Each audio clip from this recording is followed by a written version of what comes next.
Hi everyone.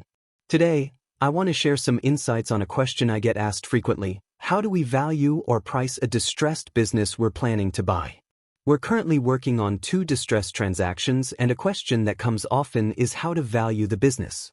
There are probably 1,000,001 factors to consider, but I want to focus today on rule of thumb for asset valuation, especially liquidation value.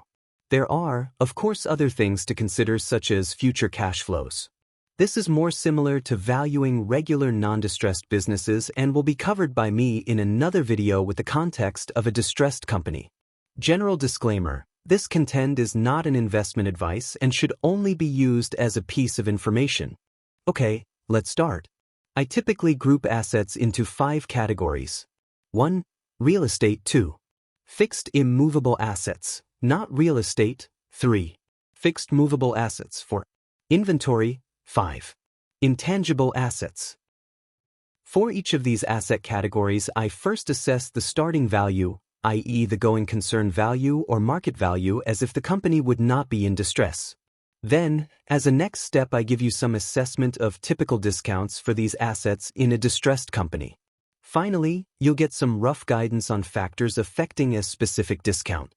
Now, you can already see in column 2 how I arrive at the starting value for real estate. Obviously, the easiest is to get an appraisal done.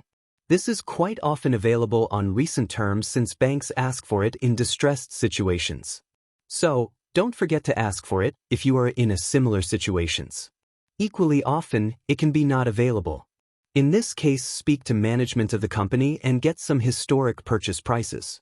Assess how market rates have developed since then. Often price market rate development for real estate is available for free on the internet. Once you have that, you have got a starting point for real estate. The next 2 categories are easier, and typically I would simply take the value from the accounts. Get an asset value history from accounts. That data must be available as it is required for general accounting. Sometimes, especially if it's internally developed, it can be not fully reflecting the full cost. In that case, perhaps you need to ask for additional engineering or development costs. Now, how do we start? To arrive at a distressed valuation, which is always going to be a discount to market value, I typically try to assess the market value or going concern value first. I will describe the starting point here in column 3 with some super simple approaches. These are probably correct in 50% of the instances. It is possible to get higher accuracy, but I would need another whole video on this. If you want me to do that, let me know in the comments. The discount to going concern value of real estate can be between 5 to 50%. This depends on the specificality of it. Take a purpose-built chemical plant. Here the discount could be even higher than 50% because if liquidated, very few others can make use of it. On the other hand, you could have an office building in a central location of a city. In that instance, it is likely to have no discount at all. Movable fixed assets can have discounts of 30 to 90%, depending on the asset and the number of possible buyers for it. Take a forklift. Many companies can make use of a forklift, and thus the discount to its used market value may be very small, perhaps even less than 30%. Or on the other hand, you are dealing with a specialty machine that virtually nobody would want to buy secondhand. That could be even a discount of 100% to its going concern value. Immovable fixed assets have a very high discount, more often 90 to 100% than 70%.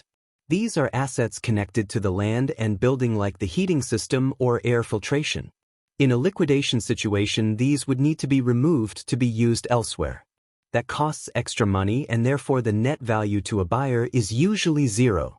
If you see these types of assets in the asset list, you can safely argue its liquidation value is 0. The next asset group is a bit tricky with the widest range of possible discounts.